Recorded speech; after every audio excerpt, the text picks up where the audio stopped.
You're listening to episode 92 of Present Moment.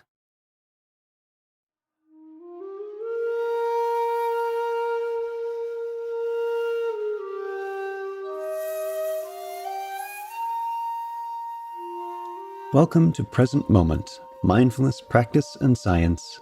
I'm Ted Meissner. Present Moment is a podcast with interviews, conversations, and roundtable discussions. We speak with mindfulness teachers about their newest findings published in peer-reviewed science journals, teachers about their understanding and methods as they work with students of mindfulness, authors about their books and interests, and we also speak with everyday practitioners. The website presentmomentmindfulness.com has show notes for each episode along with resource materials.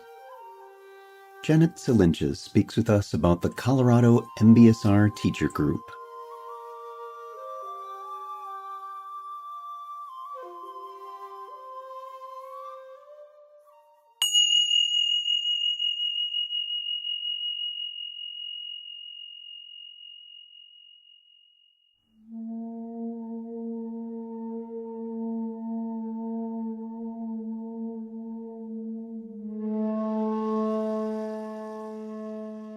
In our last episode, we learned about the formation of a community of mindfulness teachers in the Pacific Northwest.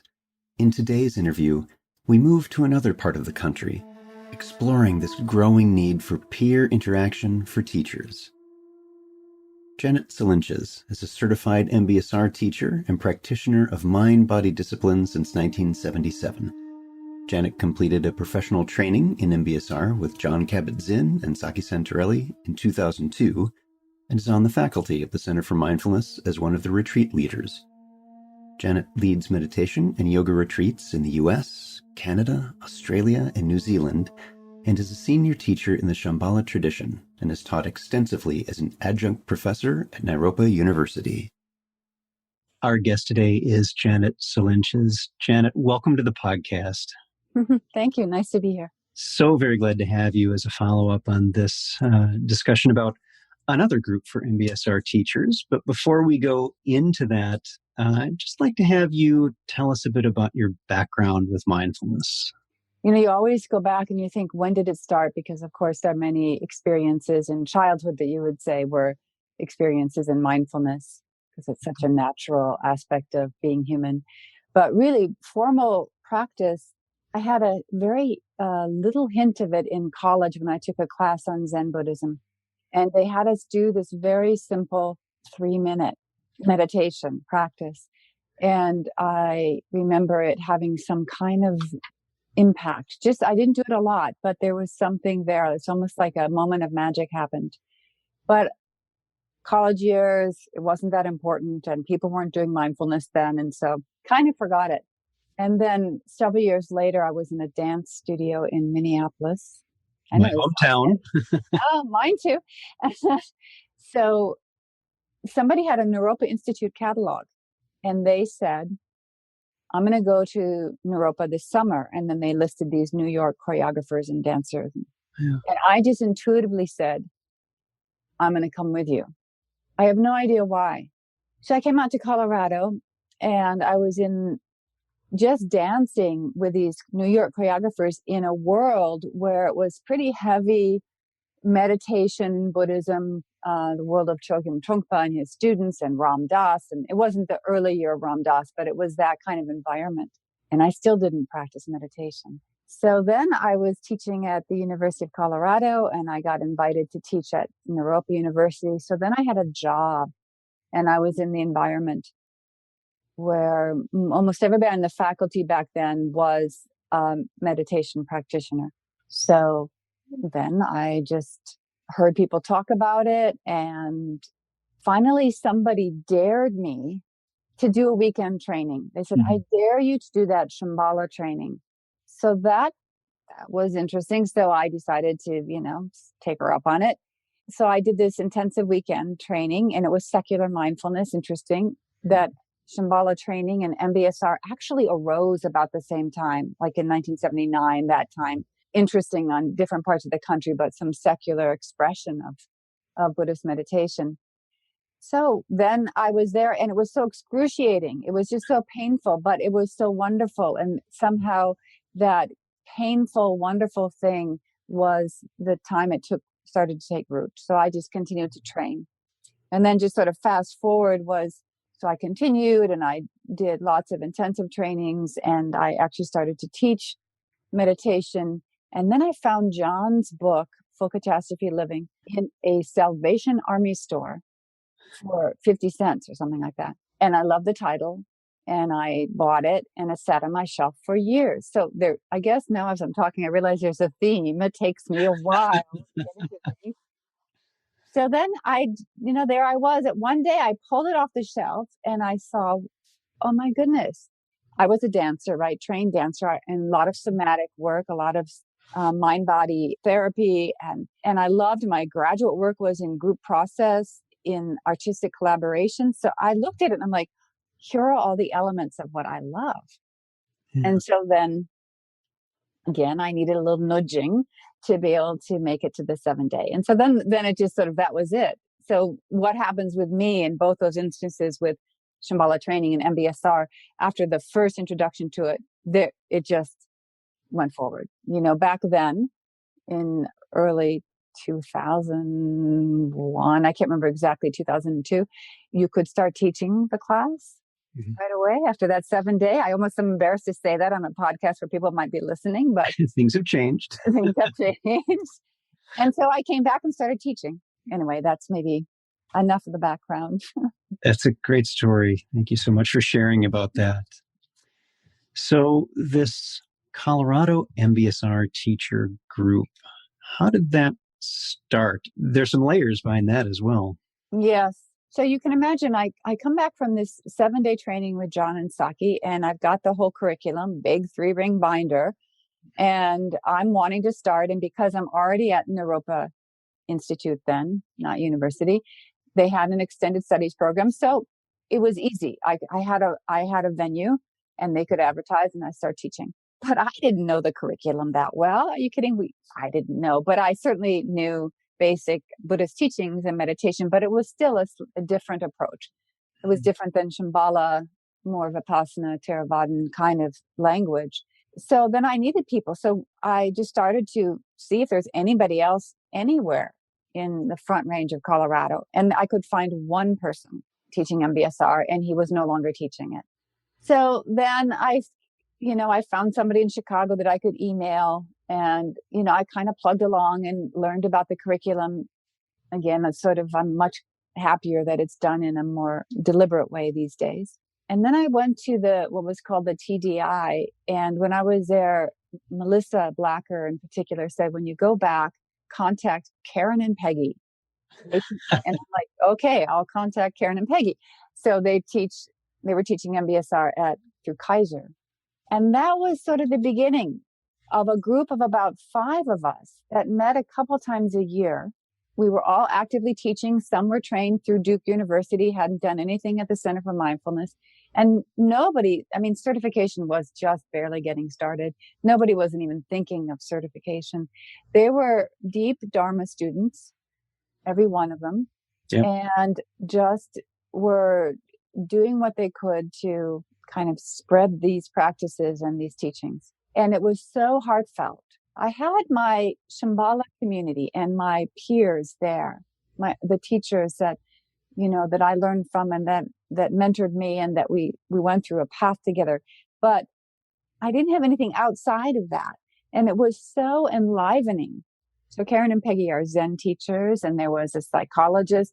There was a woman who's a Vipassana student, and it became the first time I got a taste for having conversations amongst different Dharma student teachers of very different traditions. And, we didn't get together to go through what do you do in class for. We mostly got together to just share our passion and to talk about a little bit about what's happening in our classes and to be a Sangha. Yeah. And I think for all of us, it was very refreshing because when you're in a spiritual community, you have blind spots. You don't know that there's other ways to think about something, that you just assume that every Buddhist would think about it this way. Or also you have politics. And so this was fresh, free of all of that. And it's just a very special quality.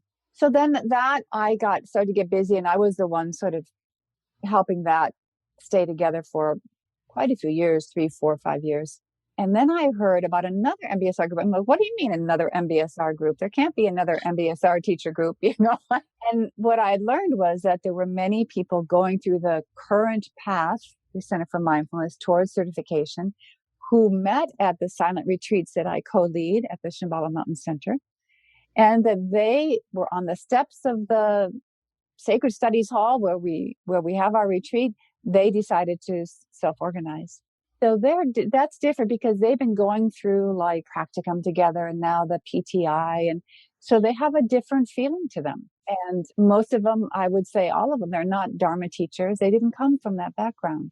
And they need support for a number of reasons. One is that they don't have another community that supports their deep inner training. Also, navigating through the Center for Mindfulness changes all the time, and certification path, you need some companionship there. Yep. From what I understand. So they have been getting together, I think mostly just to sort of encourage and listen and share their aspirations, but some of them are starting to teach. So now it's shifting a little bit, in that I did a seminar for them last month on present moment inquiry. And so we did a all-day seminar, and that was great. So then now we have the opportunity to have some of the first generation of these MBSR teachers to help mentor unofficially. And we're not their supervisor for certification, but you need so much more than what happened, in my opinion. I'm sorry that I agree completely. It's very deep and wide. Deep and wide. And, nobody seems to say I've had enough. So now I'm going to work with them on the 4 foundation of mindfulness, and, they'll probably do some of their more peer mentoring, and it feels like it's quite an alive group. And I think it's now over 25 people. So for many years, it was like 4 or 5 of us. And now it's so beautiful, because maybe Colorado will be like Massachusetts. We're going to have MBSR teachers in every corner of the state. So anyway, that's the sort of story of that. And yeah, I'll let you ask some more questions. I'm sure I could just say more. Well, it's very interesting the way you described it. Has a different feel to it. And in particular, you mentioned something I hadn't considered before, is that many of the people who are coming into teaching now, MBSR or other programs, they're not like those of us who've been around for a few decades, and we came in through Dharma doors, and because that's all there was. Now they're finding it through their therapist, and they've heard about it. They've seen an article. Bill Moyer's thing years ago really opened it up. And so they're not necessarily coming to do this through a community that's in a traditional setting. They're coming to it without that. And without that means there isn't the kind of support. There isn't the ability to speak to someone else about this stuff, let alone a fellow teacher and someone who can provide some of that guidance. That is, it's not official mentorship, but mentorship is a little more official thing, that guidance of someone as they're growing. Yeah. What's that been like? How has that been received? And I imagine it's rewarding on all sides, but I want to ask what that's been like for you and those who've been partaking in it.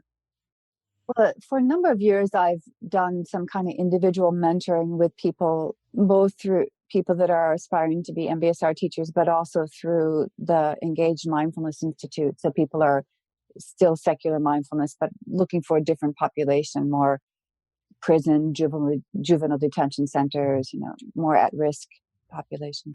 Mm-hmm. And the thing I like the most about it is the intimacy and the ability to weave in and out of classroom situations, moments, personal practice moments, and life. Because the way I feel like I've matured as somebody on this mindfulness awareness path is because there were people that were willing to sit long enough and listen deeply enough that I could talk about life and not just formal practice.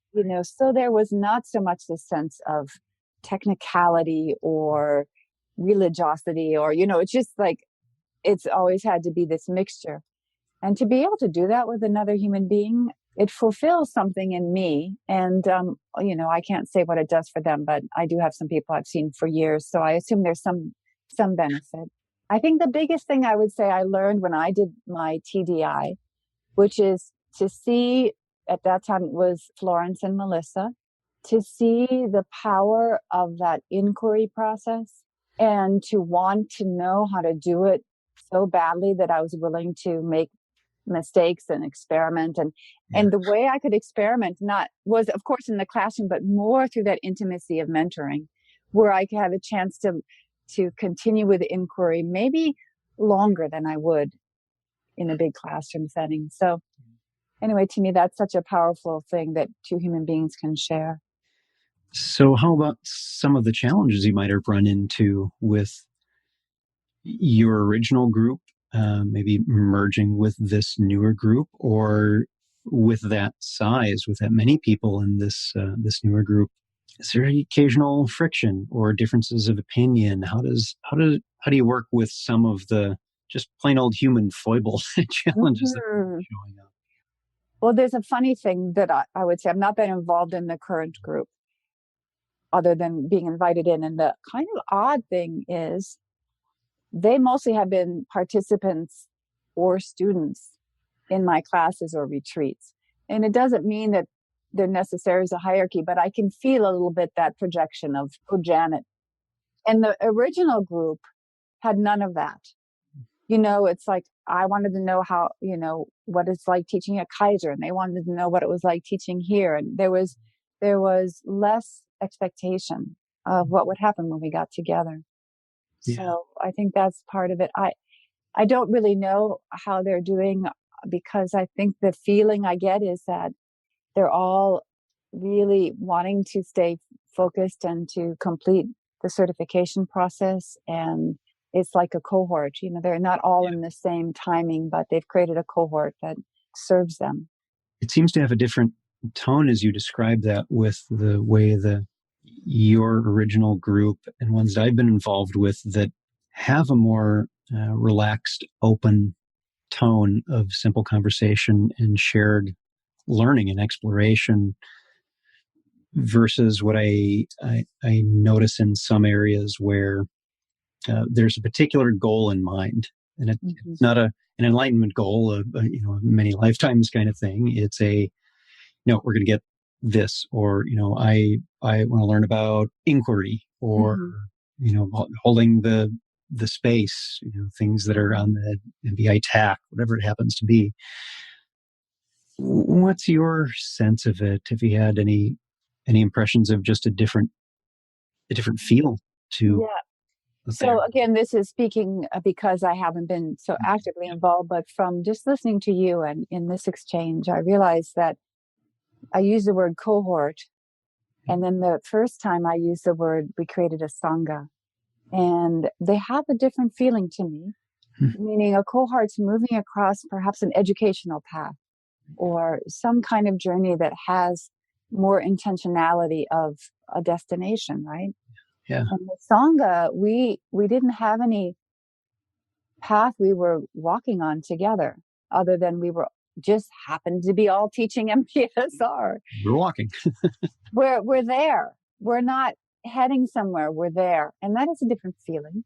And that also made me think about one more thing that isn't exactly the question you asked. But so the thing that I contemplate a lot is what happens to, in this case, these teachers, but also students in MBSR classes who really want the Sangha kind of feeling.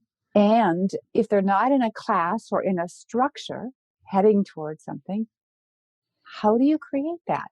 Yeah. So that it's a maybe not lifetime, but maybe it's sustained over enough years that it feels like it has some of that deep social connectivity that I think John had in mind even though maybe not explicitly early on. But I think that was one of his visions.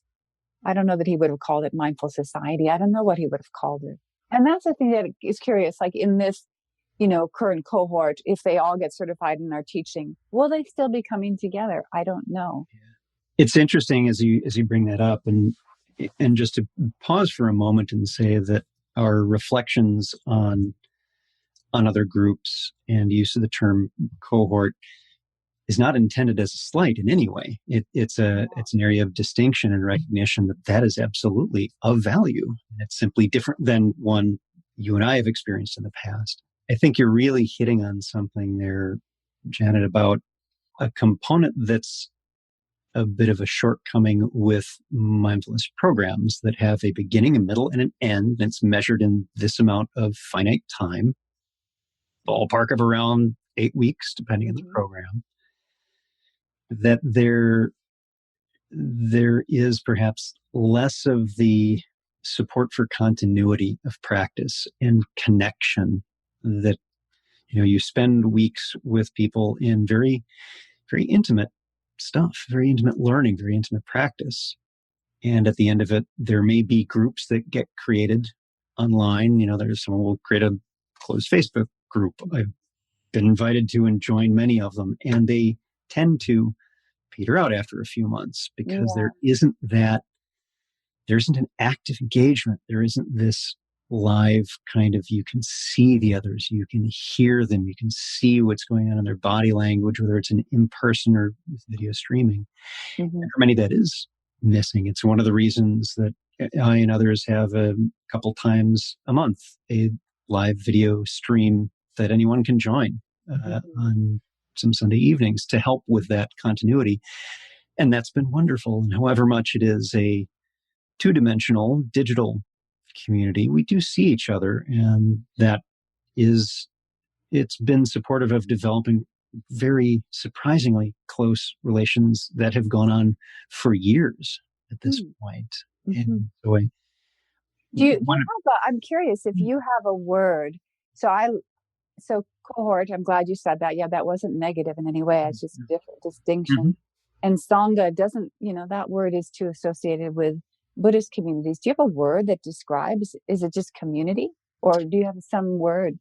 Yeah, I mean, that's an excellent question, because community has much broader implications of, what different people contribute to this and the dynamics of the group and how they make their way in the wider world. So I think with that kind of interpretation, the word may be a little bit off, but so is Sangha, perhaps even more so. With this kind of context, a secular mindfulness group, and I know John and Zach, a bit of a challenge with the word secular. I don't, so I'm going to use it, because I don't mean it in a way that is antagonistic towards what moves us deeply.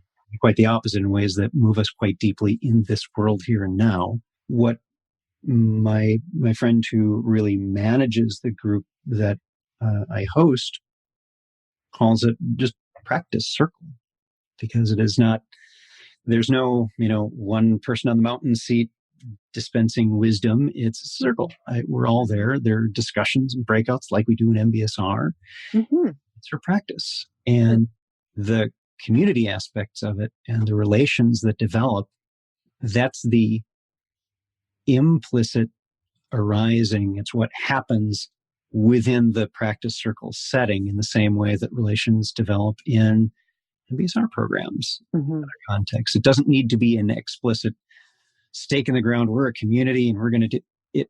Can simply happen as part of being social creatures in a group that sees each other with some regularity and gets to hear each other and share their pains and their successes and what's going on in your practice. How did this meditation go for you? What did you notice? So we really don't go past that, I think in part because we don't need to. It's there in the bonds that form naturally, form organically. In fact, I think giving it a more formal name than just practice circle might somehow be like putting too much spice in the lasagna. It just kind of would wreck it then. It does make sense. the way you describe it, what you're describing in that name. And I have to say, personally, I have a longing for more. Mm-hmm. I have a community, but because I really love the different flavors of these two worlds that I straddle, you know, that sense of, as my Shambhala teacher will say, it's like meditation, food, and conversation. So this spring I did an MBSR class, and feel like it's a confession right now. Anyway, I did this class, and it was 3 hours because I put in it 20 minutes tea food break, and I provided the food every week. Mm-hmm. And it's the feeling of community at the end of that course definitely felt different. I thought all I did was bring some tea and food.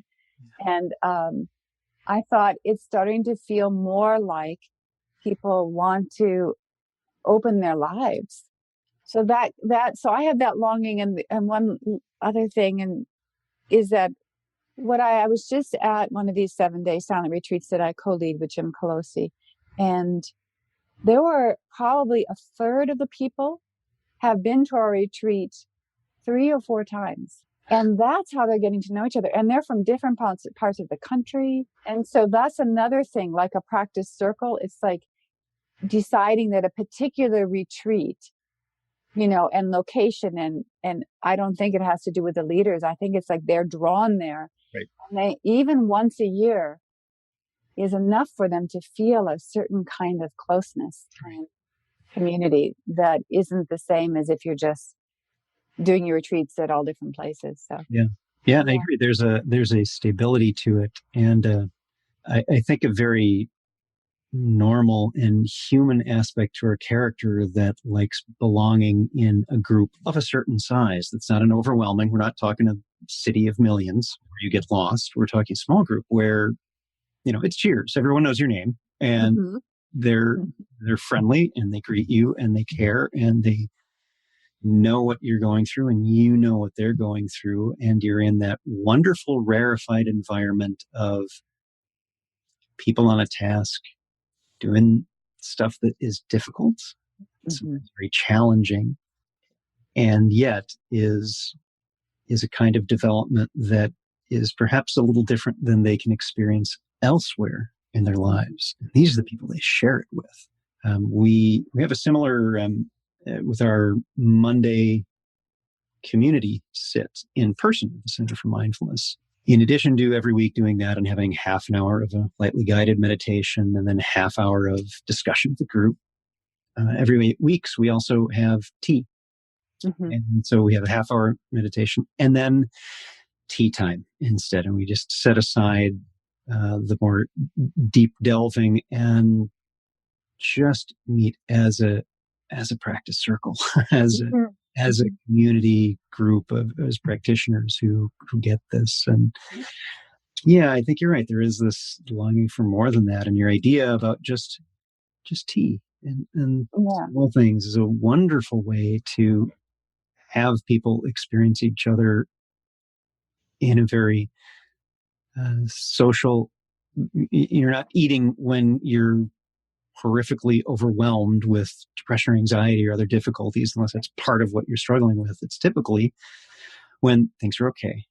We can break bread now. So that's a wonderful idea. So glad to hear that. And you said it seemed to change the tone of things. It did. You know, I mean, I've taught many MBSR classes, and this one, but you never know if it's the people. And it was a small group. Sometimes I love doing small groups because of what you can do with the community there. But yeah, it was very deeply touching. And, you know, I want more. The thing that I'm always curious about is if you don't have a big place like Center for Mindfulness, what, you know, how do you create that? So there's one location that I've taught in Denver for a long time. And so my original group of colleagues, all teaching MBSR, we decided we would create mindfulness Saturdays, first Saturday of every month.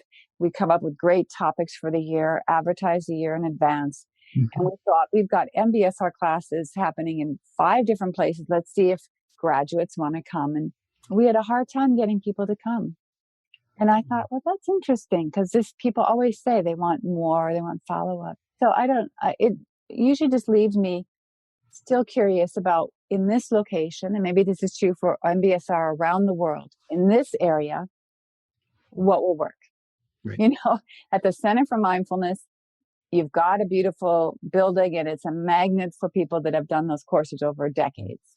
What about the rest of us who are not? Yeah, which is most of the world. Most of the world. Most of We the ran into world. the same thing in Minneapolis when I was there, that the MBSR teachers group was fairly intimate, we'll say.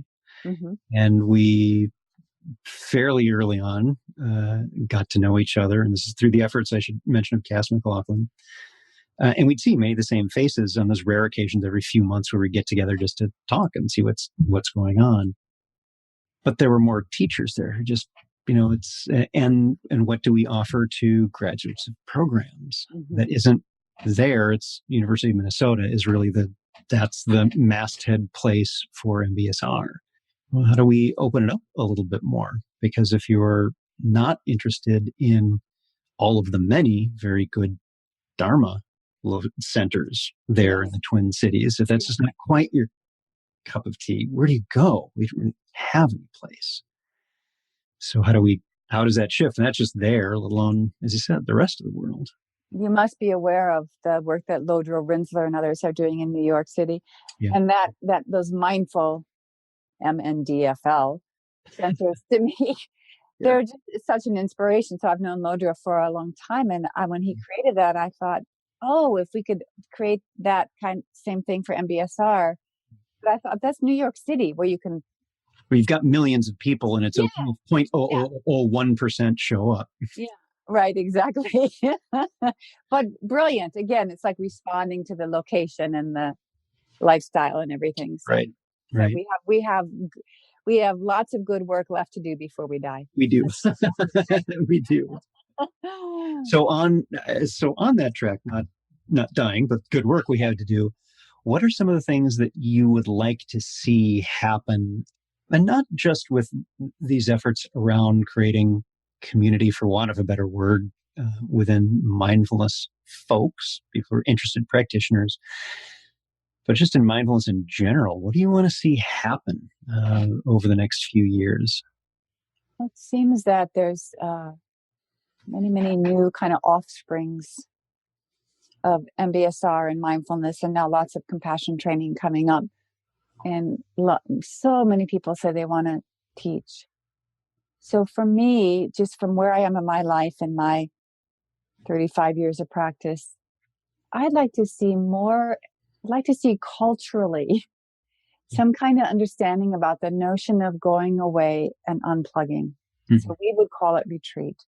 And I think it's funny now people call like a half day, where they unplug, they call it their retreat. I'm like, no, that's 3 hours of unplugging, right? Which is fantastic. Yeah. But I think our culture needs to know more about the value of it. And I know also just from holding and hosting and being inspired by the many people that have done these secular mindfulness retreats, that it's hard work. I mean, it's hard work, but it's so necessary for this whole movement to really take root. Not everybody, but more. So that's right.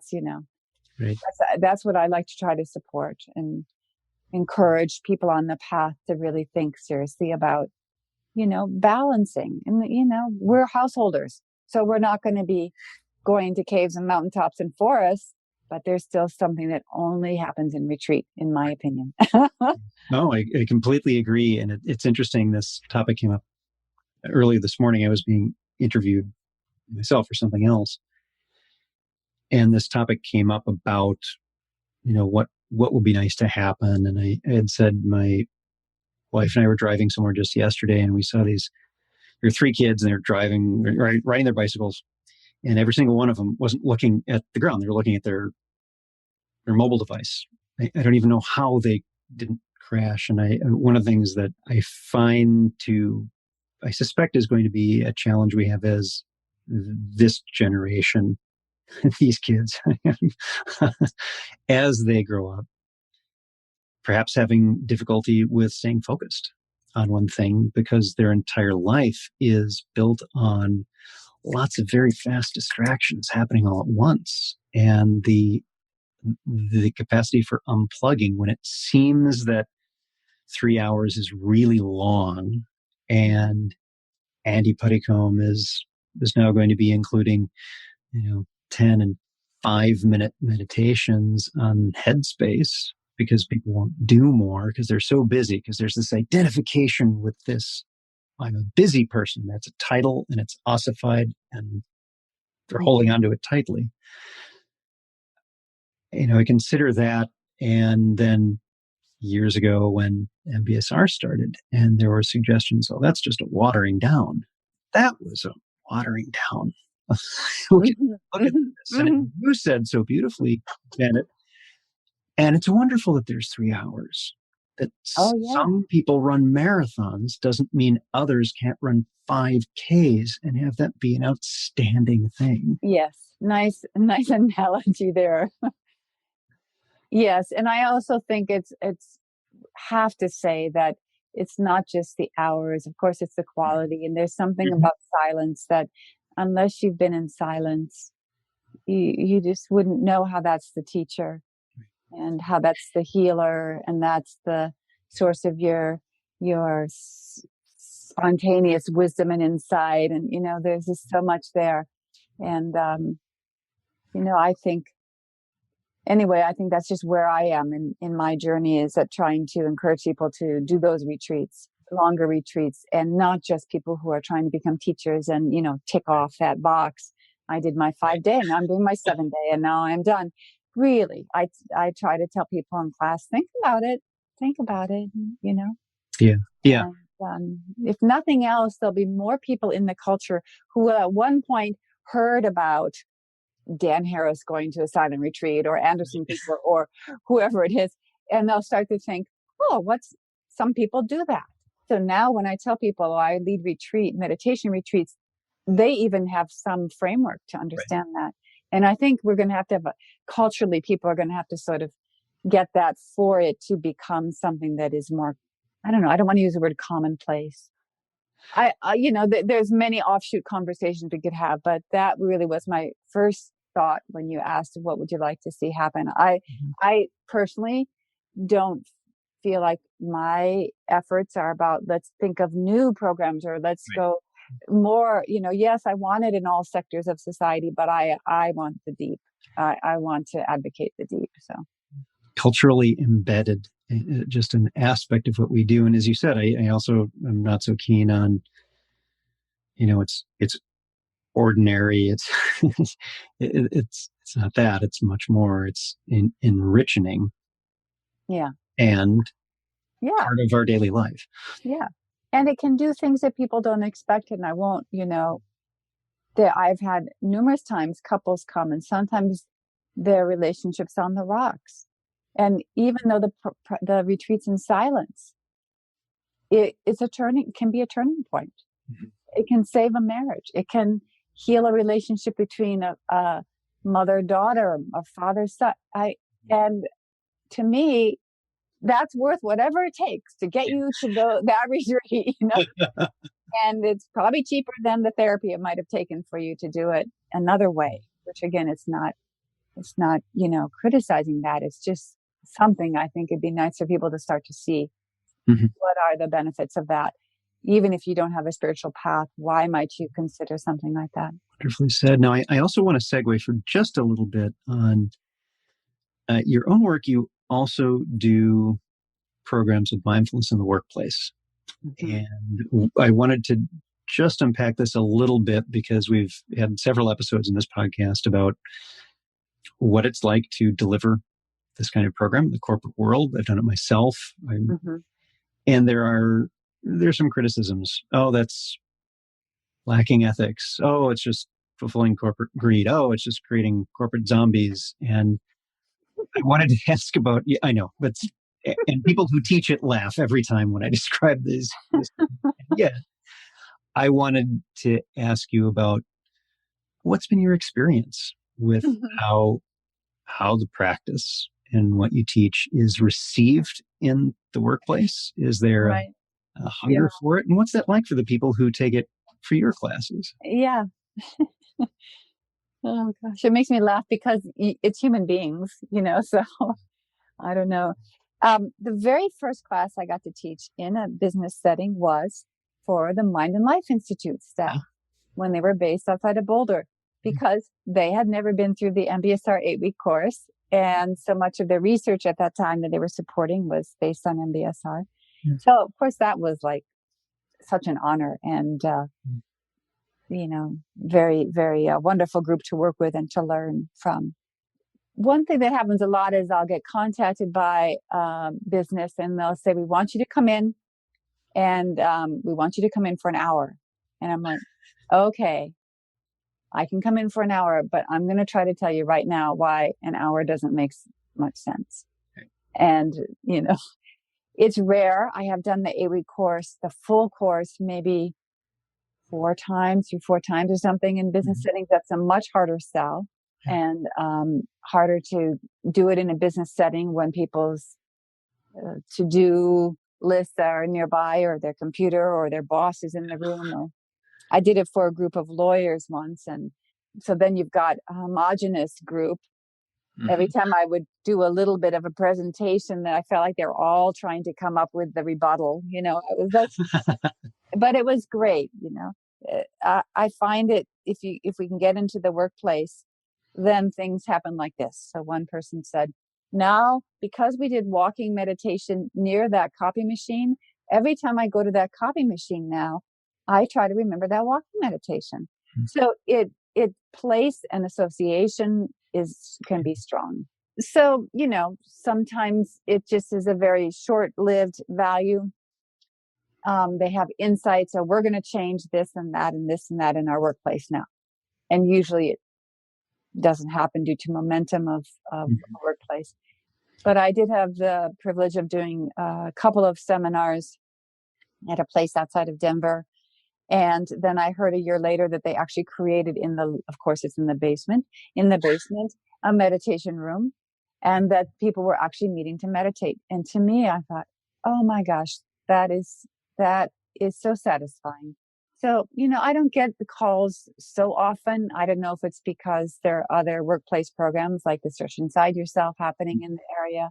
Mostly what people say is, I want to invest for about an hour of a PowerPoint as opposed to 8-week class.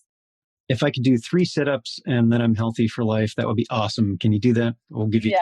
Yeah. I do have a group of educators and I'm going to go be working with them, probably a whole 8-week class. But yeah, it's not my main focus. I welcome it whenever it comes, just because for me, they're human beings. Right. And I don't think, I'm going into corporate world. I think, I'm going to go meet these human beings in this environment with this kind of container and the restraints of this container and the challenges of being intimate and open in this container. And so it's all interesting as a teacher. Yeah. I think that's one of the things that I find a little light in the reasoning behind that criticism is, as you're saying, these are also people. Are they not also suffering? Are they not also deserving of a chance to perhaps not suffer in these ways? Does their neurology not work in the same way as the rest of us? Of course. Yeah. Was there anything else, Janet, that you wanted to share with the listeners? I probably don't need to say, find a retreat. Find some friends on the path. No, to me, this whole world that has really developed so exquisitely out of John's initial inspiration so many decades ago now. It's just such an offering to humanity, and whether it grows or shrinks and grows, I doubt it will disappear. To just taste and appreciate what it is now, it just feels to me like something worth savoring. So we could all maybe pause and realize that it's a rare in a human life to even be listening to this podcast means you have some connection to this. So try not to wasted away. Thank you. Our guest today, Janet Solyntjes. Janet, thank you so much for being here. Really enjoyed speaking with you. Yeah, thanks. It was lovely to chat with you.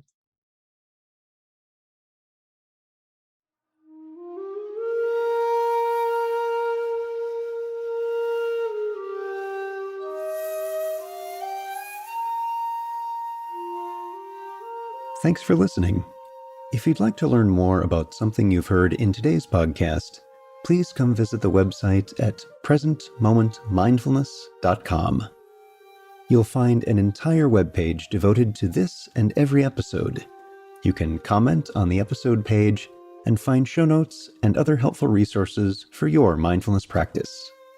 The shakuhachi music heard on Present Moment is used by permission and through the generosity of musician Rodrigo Rodriguez. His website is linked on the Present Moment website on the About Podcast Music page. Sound editing, mixing, and mastering provided by the generosity of Anthony Dominello of StructureFromSound.com. Until next time, remember, every moment you have a choice. Make it the best you can. See you next time on Present Moment.